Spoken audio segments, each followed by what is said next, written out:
ರೋಮಾಪುರ 8ನೇ ಅಧ್ಯಾಯ 28ನೇ ವಾಕ್ಯದಲ್ಲಿ ಎಲ್ಲ ಕಾರ್ಯಗಳು ಅನುಕೂಲವಾಗುತ್ತವೆ ಎಂಬುದಾಗಿ ವಾಕ್ಯದಲ್ಲಿ ಬರೆಯಲ್ಪಟ್ಟಿದೆ. ಪ್ರೀತಿಯ ದೇವರ ಮಕ್ಕಳೇ, ಕರ್ತರಾದ ಯೇಸು ಕ್ರಿಸ್ತರು ನಮಗೊಂದು ವಾಗ್ದಾನವನ್ನು ಕೊಟ್ಟು ನಾವು ಅದನ್ನಿಟ್ಟು ಪ್ರಾರ್ಥಿಸಿ ಪರಲೋಕದ ಆಶೀರ್ವಾದವನ್ನು ಸ್ವತಂತ್ರಿಸಿಕೊಳ್ಳಬೇಕೆಂದು ಬಯಸುತ್ತಾರೆ. ಅಂದರೆ ನಮ್ಮನ್ನು ನೋಡಿ, ನನ್ನ ಮಗಳೇ, ನನ್ನ ಮಗನೇ, ಚಿಂತಿಸಬೇಡ, ಆತನನ್ನು ಅಂದರೆ ಯೇಸುವನ್ನು ಪ್ರೀತಿಸುವವರ ಹಿತಕ್ಕಾಗಿ ಎಲ್ಲ ಅನುಕೂಲವಾಗುತ್ತವೆ. ಅಂದರೆ ರೋಮಾಪುರದಲ್ಲಿ 8ನೇ ಅಧ್ಯಾಯ 28ನೇ ವಾಕ್ಯದಲ್ಲಿ ವಾಕ್ಯ ಹೇಳುತ್ತದೆ. ಆದರೆ ಇಂದು ನಡೆಯುವ ಸಂಭವಗಳನ್ನು ನೋಡಿದರೆ ಕಾರ್ಯಗಳೆಲ್ಲ ಏನಾಗುತ್ತದೆ, ಹೇಗೆ ಅಂತ್ಯಗೊಳ್ಳುತ್ತದೋ ಎಂದು ಭಯವಾಗಿದೆ ಅಲ್ಲವೇ? ಮನೆಯ ಒಳಗೆ ಸಮಸ್ಯೆ, ಕೆಲಸ ಮಾಡುವ ಸ್ಥಳದಲ್ಲಿ ಹೋರಾಟ, ದೇಹದಲ್ಲಿ ರೋಗ, ನಿಂದನೆಗಳು, ಅವಮಾನಗಳು, ಅಪಮಾನಗಳು, ತಡೆಗಳು, ಆರ್ಥಿಕ ಸಮಸ್ಯೆಗಳು, ಸಾಲದ ಸಮಸ್ಯೆಗಳು, ಮನೆಯ ಹೊರಗೆ ಸಮಸ್ಯೆಗಳು. ಒಳ್ಳೆಯದನ್ನು ನಿರೀಕ್ಷಿಸಿದರೆ ಕೇಡಾಗುತ್ತದೆ. ನಂಬಿಕೆಯಿಂದ ಪ್ರಾರ್ಥಿಸುತ್ತಲೇ ಇದ್ದೇನೆ, ನಂತರ ಯಾಕೆ ನನ್ನ ಜೀವನದಲ್ಲಿ ಕೇಡಾದ ಕಾರ್ಯಗಳು ನಡೆಯುತ್ತಲೇ ಇದೆ ಎಂದು ಚಿಂತಿಸುತ್ತಿರುವಿರಾ? ಚಿಂತಿಸಬೇಡಿರಿ, ಯಾಕೆಂದರೆ ಎಲ್ಲ ಅನುಕೂಲಕ್ಕಾಗಿಯೇ ನಡೆಯುತ್ತದೆ ಎಂದು ಕರ್ತರು ಹೇಳುತ್ತಾರೆ. ಕಾರಣ ನಿಮ್ಮ ಜೀವನದಲ್ಲಿ ಏನೇ ನಡೆದರೂ ಅದರ ಅಂತ್ಯ ಅನುಕೂಲವಾಗಿಯೇ ಇರುವುದು. ನನ್ನ ಪ್ರೀತಿಯ ದೇವರ ಮಕ್ಕಳೇ, ಇಂದು ನೀವು ಯಾವುದೋ ಒಂದು ಸಂಕಟದ ಮಧ್ಯದಲ್ಲಿ, ವೇದನೆಗಳ ಮಧ್ಯದಲ್ಲಿ ಅಥವಾ ನಿಂದನೆಗಳು, ಅವಮಾನಗಳು ಮಧ್ಯದಲ್ಲಿ ಬಾಳುತ್ತಿರಬಹುದು. ಚಿಂತಿಸಬೇಡಿರಿ, ಬಹು ಶೀಘ್ರದಲ್ಲಿ ನಿಮಗೆ ಅನುಕೂಲವಾದ ಅಂತ್ಯ ಬರಲಿದೆ.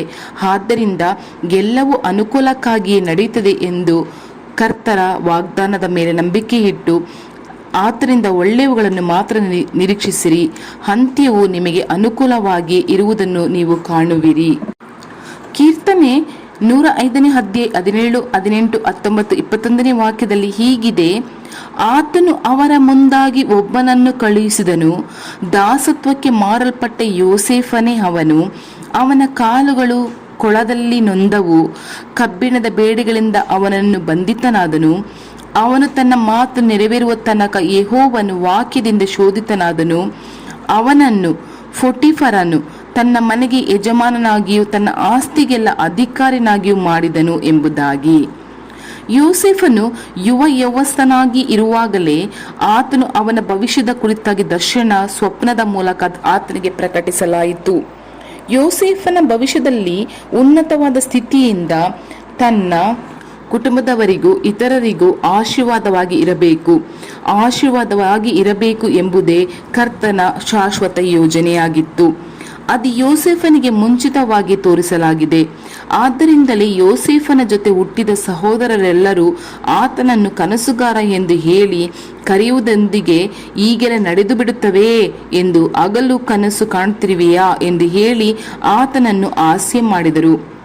ಹಾಸ್ಯ ಮಾತ್ರವಲ್ಲ, ಅವರೆಲ್ಲರೂ ಯೋಸೇಫನನ್ನು ಹಾಗೆ ಮಾಡಿದರು. ಯಾಕೆಂದರೆ ಅವರು ಮಾಡುವ ತಪ್ಪುಗಳನ್ನೆಲ್ಲ ಯೋಸೇಫನು ತನ್ನ ತಂದೆಯಾದ ಯಾಕೋಬನಿಗೆ ಹೇಳಿ ಬಿಡುವನು. ಆದ್ದರಿಂದ ಅವನ ಸಹೋದರರೆಲ್ಲರೂ ಯೋಸೇಫನ ಮೇಲೆ ಹೊಟ್ಟೆ ಕಿಚ್ಚಿನಿಂದ ಎದ್ದು ಅವನನ್ನು ಕೊಲ್ಲಲು ಕೂಡ ಧೈರ್ಯ ಮಾಡಿದರು. ಒಂದು ಹಂತದಲ್ಲಿ ಅವರು ಯೋಸೇಫನನ್ನು ಕೊಲ್ಲಲು ಪ್ರಯತ್ನಿಸಿದಾಗ ಅವರಲ್ಲಿ ಒಬ್ಬ ಸಹೋದರನು ಅವನನ್ನು ನಿಲ್ಲಿಸಿ ಅವನ ಸಲಹೆಯಂತೆ ಐಗುಪ್ತಕ್ಕೆ ಪ್ರಯಾಣ ಮಾಡುತ್ತಿದ್ದಂತಹ ಕೆಲವು ವ್ಯಾಪಾರಿಗಳ ಬಳಿ ಮಾರಾಟ ಮಾಡಿದರು. ನೋಡಿರಿ, ಯೋಸೇಫನ ಸ್ವಂತ ಸಹೋದರರೇ ಅವನನ್ನು ವಿದೇಶಿ ಜನರ ಬಳಿ ಮಾರಾಟ ಮಾಡಿದರು. ಅವರು ಯೋಸೇಫನನ್ನು ಐಗುಪ್ತ ದೇಶಕ್ಕೆ ಕರೆದುಕೊಂಡು ಹೋಗಿ ಅಲ್ಲಿ ಪೊಟಿಫರನು ಎಂಬುವನಿಗೆ ದಾಸನಾಗಿ ಮಾರಾಟ ಮಾಡಿಬಿಟ್ಟರು. ನನ್ನ ಪ್ರೀತಿಯ ದೇವರ ಮಕ್ಕಳೇ, ಯೋಸೇಫನಿಗೆ ಕರ್ತನಿಂದ ಕೊಡಲ್ಪಟ್ಟ ದರ್ಶನವೇನು? ಉನ್ನತ ಸ್ಥಾನ, ಒಂದು ಶ್ರೇಷ್ಠತೆ, ಅನೇಕರಿಗೆ ಆಶೀರ್ವಾದವಾಗಿರಲು. ಆದರೆ ಪ್ರಾರಂಭದಲ್ಲಿ ಅವನ ಸ್ಥಿತಿ ಹೇಗೆ ಇದ್ದಿತ್ತು? ಅವನು ದಾಸನಾಗಿ, ಕೆಲಸಗಾರನಾಗಿ ಇದ್ದನು. ಹುಟ್ಟಿದ ಮನೆಯಲ್ಲಿ ಅವನಿಗೆ ನೆಮ್ಮದಿ ಇಲ್ಲ. ವಿದೇಶದಲ್ಲೂ ಯಾರೋ ಒಬ್ಬರಿಗೆ ದಾಸನಾಗಿರಬೇಕಾದ ಸನ್ನಿವೇಶ.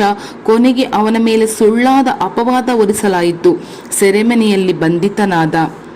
ಯೋಸೇಫನ ಕಾಲುಗಳು ಕೊಳದಲ್ಲಿ ನೊಂದವು, ಕಬ್ಬಿಣದ ಬೇಡಿಗಳಿಂದ ಅವನು ಬಂಧಿತನಾದನು. ಕೀರ್ತನೆ 105ನೇ ಅಧ್ಯಾಯ 18ನೇ ವಾಕ್ಯದಲ್ಲಿ ಸತ್ಯವೇದ ಹೇಳುತ್ತದೆ. ಯೋಸೇಫನು ಸುಮಾರು 13 ವರ್ಷಗಳಿಂದ ಸಂಕಟಗಳು, ಉಪದ್ರವಗಳ, ನೋವುಗಳ ಮಧ್ಯದಲ್ಲಿ ಹಾದು ಹೋದನು. ಕರ್ತನಿಂದ ಅಷ್ಟು ದೊಡ್ಡ ದರ್ಶನವನ್ನು ಹೊಂದಿದ ಯೋಸೇಫನ ಜೀವನದಲ್ಲಿ ಯಾಕೆ ಆ ಸಂಕಟಗಳು? ಬಹುಶಃ ಅವನು ನಾನು ತಂದೆಯನ್ನು ಬಿಟ್ಟು ಅಗಲಿಸಿ ತೀವ್ರವಾಗಿ ಆರೋಪಿಸಲ್ಪಟ್ಟು ನಾನು ಕುಗ್ಗಿಸಲ್ಪಡುತ್ತೇನೆ, ನನಗೆ ಯಾಕೆ ಈ ಸಂಕಟ, ನಾನು ಯಾಕೆ ಹೀಗೆ ಕಷ್ಟಪಡಬೇಕು ಎಂದು ನೆನೆಸಿ ನೋವಿನಿಂದ ಇದ್ದಿರಬಹುದು ಅಲ್ಲವೇ?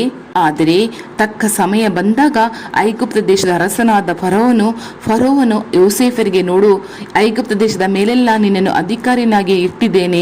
ಆದಿಕಾಂಡ 41ನೇ ವಾಕ್ಯದಲ್ಲಿ ಹೇಳುವ ಹಾಗೆ ಕರ್ತರು ಯೋಸೇಫನನ್ನು ಆಶೀರ್ವದಿಸಿ ಉನ್ನತಕ್ಕೇರಿಸಿದರು. ನೋಡಿರಿ, ಯೋಸೇಫನು ಅನೇಕ ಸಂಕಟಗಳ ಮಧ್ಯದಲ್ಲೇ ಹಾದು ಹೋದನು, ಆದರೆ ಅದರ ಅಂತ್ಯ ಉನ್ನತ ಆಶೀರ್ವಾದವೇ. ಆದ್ದರಿಂದಲೇ ಕರ್ತರು ಇಂದು ನಿಮ್ಮನ್ನು ನೋಡಿ ಚಿಂತಿಸಬೇಡಿರಿ, ಎಲ್ಲಾ ಕಾರ್ಯಗಳು ಅನುಕೂಲವಾಗುತ್ತದೆ, ಅದರ ಅಂತ್ಯವು ಆಶೀರ್ವಾದವಾಗಿರುವುದು ಎಂದು ಹೇಳುತ್ತಾರೆ. ನನ್ನ ಪ್ರೀತಿಯ ದೇವರ ಮಕ್ಕಳೇ, ಇಂದು ನಿಮ್ಮ ಜೀವಿತವು ಕೂಡ ಸಂಕಟ, ಉಪದ್ರವಗಳು, ನಿಂದನೆಗಳು, ಬಿಕ್ಕಟ್ಟುಗಳು ಮಧ್ಯದಲ್ಲಿ ಹಾದು ಹೋಗುತ್ತಿದೆಯಾ? ಚಿಂತಿಸಬೇಡಿರಿ, ಅದರ ಅಂತ್ಯದಲ್ಲಿ ಕರ್ತರು ನಿಮಗೆ ಉನ್ನತವಾದ ಆಶೀರ್ವಾದವನ್ನು ಇಟ್ಟಿದ್ದಾರೆ. ದೇವರನ್ನು ನಂಬಿರಿ, ಯೇಸುಕ್ರಿಸ್ತರನ್ನು ನಂಬಿರಿ, ದೇವರ ವಾಕ್ಯವನ್ನು ನಂಬಿರಿ. ಒಂದು ಸುವಾರ್ತೆ ಕೂಟಕ್ಕೆ ಹೋಗಿದ್ದ ಸಮಯದಲ್ಲಿ ಒಬ್ಬ ಸಹೋದರರು ತನ್ನ ಅನುಭವವನ್ನು ಹೀಗೆ ಹಂಚಿಕೊಂಡರು. ಆ ಸಹೋದರರು ಒಂದು ಸರ್ಕಾರಿ ಬಸ್ಸಿನ ಕಂಡಕ್ಟರ್ ಆಗಿದ್ದರು. ಪ್ರಯಾಣಿಕರಲ್ಲಿ ಯಾರಾದರೂ ಭಾರಿ ಭಾರದ ಅಂದರೆ ಲೆಗೇಜ್ ಮೂಟೆ ಅಥವಾ ಬುಟ್ಟಿಯನ್ನು ಹಿಡಿದಿದ್ದರೆ ಅದಕ್ಕೂ ಶುಲ್ಕ ಹಾಕಿ ಅಂದರೆ ಫೀಸ್ ಹಾಕಿ ಟಿಕೆಟ್ ತೆಗೆದುಕೊಳ್ಳುತ್ತಿದ್ದರು. ಶುಲ್ಕ ಸಂಗ್ರಹಿಸಿ ಬಿಡುವರು. ಅದಕ್ಕೆ ಬೇಕಾದ ಟಿಕೆಟ್ ಅನ್ನು ಅವರಿಗೆ ಕೊಡುತ್ತಿರಲಿಲ್ಲ.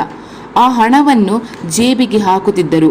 ಸರ್ಕಾರಕ್ಕೆ ಸೇರಬೇಕಾದ ಆ ಹಣವನ್ನು ಲೆಕ್ಕದಲ್ಲಿ ಬರೆಯದೆ ಆ ಹಣವನ್ನು ಅವರು ತನ್ನ ಮನೆಗೆ ಕೊಂಡು ಹೋಗಿ ಬಿಡುವರು. ಹಾಗಾಗಿ ಆತನು ಸರ್ಕಾರವನ್ನು ಮೋಸ ಮಾಡಿ ಹಣ ಸಂಪಾದಿಸುತ್ತಿದ್ದರು. ಕೆಲವು ವರ್ಷಗಳ ನಂತರ ಒಂದು ದಿನ ಕರ್ತರು ಅವನನ್ನು ಸಂಧಿಸಿದರು. ಅವನು ಮಾನಸಾಂತರದಿಂದ ಪಾಪದ ಹರಕೆ ಪ್ರಾರ್ಥನೆ ಮಾಡುತ್ತಿರುವಾಗ ಕರ್ತರು ಅವನೊಂದಿಗೆ ಕೂಡ ಮಾತನಾಡಿ, ಮಗನೇ, ನಾನು ನಿನ್ನನ್ನು ಕ್ಷಮಿಸಲು ಸಿದ್ಧನಾಗಿದ್ದೇನೆ, ಆದರೆ ನೀನು ಸರ್ಕಾರಕ್ಕೆ ಸಲ್ಲಿಸದೆ ಕದಿಯುತ್ತ ಬಂದಂಥ ಹಣವನ್ನು ತಿರುಗಿಸಿಕೊಂಡು ಹೋಗಿ ಕೊಟ್ಟರೆ ನಾನು ನಿನ್ನನ್ನು ಕ್ಷಮಿಸಲು ಸಾಧ್ಯ ಎಂದು ಹೇಳಿ ಬಹಳ ಸ್ಪಷ್ಟವಾಗಿ ಹೇಳಿಬಿಟ್ಟರು. ಕೂಡಲೇ ಆತನು ಕರ್ತನ ಮುಂದೆ ನಿಜವಾದ ಹೃದಯದಿಂದ ಸರಿಯಾಗಿ ಲೆಕ್ಕಾಚಾರ ಮಾಡಿ ಆ ಹಣವನ್ನು ತೆಗೆದುಕೊಂಡು ಒಂದು ಕ್ಷಮಾಪಣೆಯ ಪತ್ರವನ್ನು ಬರೆದುಕೊಂಡು ಹೋಗಿ ತನ್ನ ಉನ್ನತ ಅಧಿಕಾರಿ ಬಳಿ ನೀಡಿದರು. ಆ ಪತ್ರವನ್ನು ಓದಿ ನೋಡಿದ ಆ ಉನ್ನತ ಅಧಿಕಾರಿ ಅಗಾತವಾಗಿ ಬಿಟ್ಟಿತು.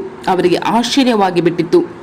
ಈಗೂ ಒಬ್ಬ ವ್ಯಕ್ತಿಯೇ ಎಂದು ನೆನೆಸಿ ಆತನನ್ನು ನೋಡಿ ಆಶ್ಚರ್ಯದಿಂದ, ಸರಿ, ನೀನು ತಪ್ಪು ಮಾಡಿಬಿಟ್ಟೆ, ಹೋಗಲಿ, ಆದರೆ ಈಗ ಮಾನಸಾಂತರದಿಂದ ಒಪ್ಪಿಕೊಂಡಿದ್ದ ನಂತರ ಯಾಕೆ ಆ ಹಣವನ್ನು ಕ್ಷಮಾಪಣೆಯ ಪತ್ರವನ್ನು ಕೊಡುತ್ತಿರುವೆ ಎಂದು ಹೇಳಿದರು. ಅದಕ್ಕೆ ಆ ಕಂಡಕ್ಟರ್, ಸರ್, ಯೇಸು ಕ್ರಿಸ್ತರು ನನ್ನೊಂದಿಗೆ ಇದನ್ನು ಕುರಿತು ಮಾತನಾಡಿದರಿಂದಲೇ ನಿಮ್ಮ ಬಳಿಗೆ ಇದನ್ನೆಲ್ಲ ತೆಗೆದುಕೊಂಡು ಬಂದು ಕೊಡುತ್ತಿದ್ದೇನೆ ಎಂದು ಹೇಳಿದರು.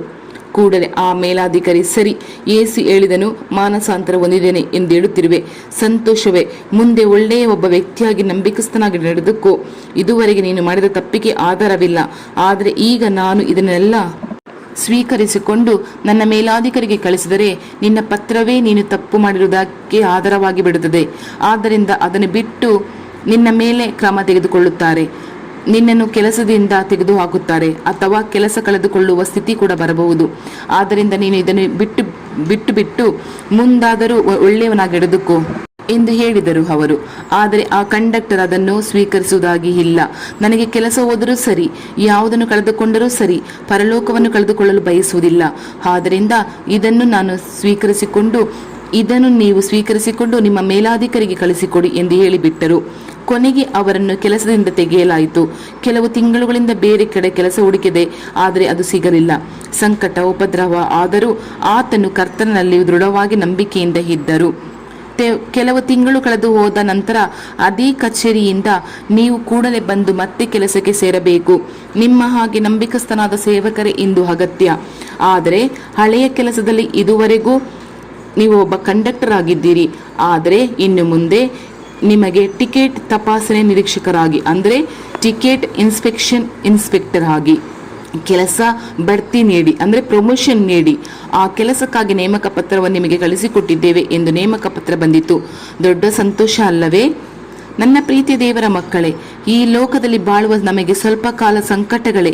ಎಷ್ಟೇ ಉಪದ್ರವದ ಮಧ್ಯದಲ್ಲಿ ನಾವು ಹಾದು ಹೋದರೂ ಅದರ ಅಂತ್ಯವು ಒಳ್ಳೆಯದಾಗಿಯೇ ಇರುವುದು ಎಂಬುದನ್ನು ಮರೆತು ಹೋಗಬೇಡಿರಿ.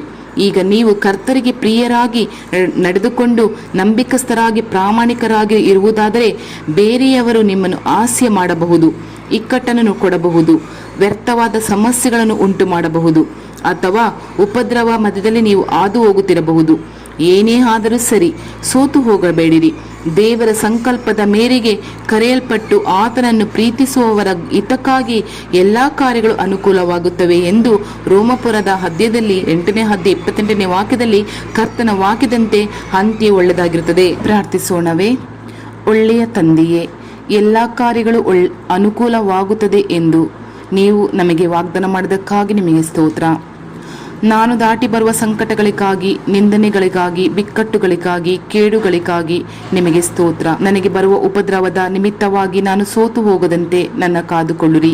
ಯೋಸೇಫನ ಹಾಗೆ ನಾನು ದೀರ್ಘ ಶಾಂತಿಯಿಂದ ಇರಲು ನನಗೆ ಕೃಪೆ ನೀಡಿರಿ.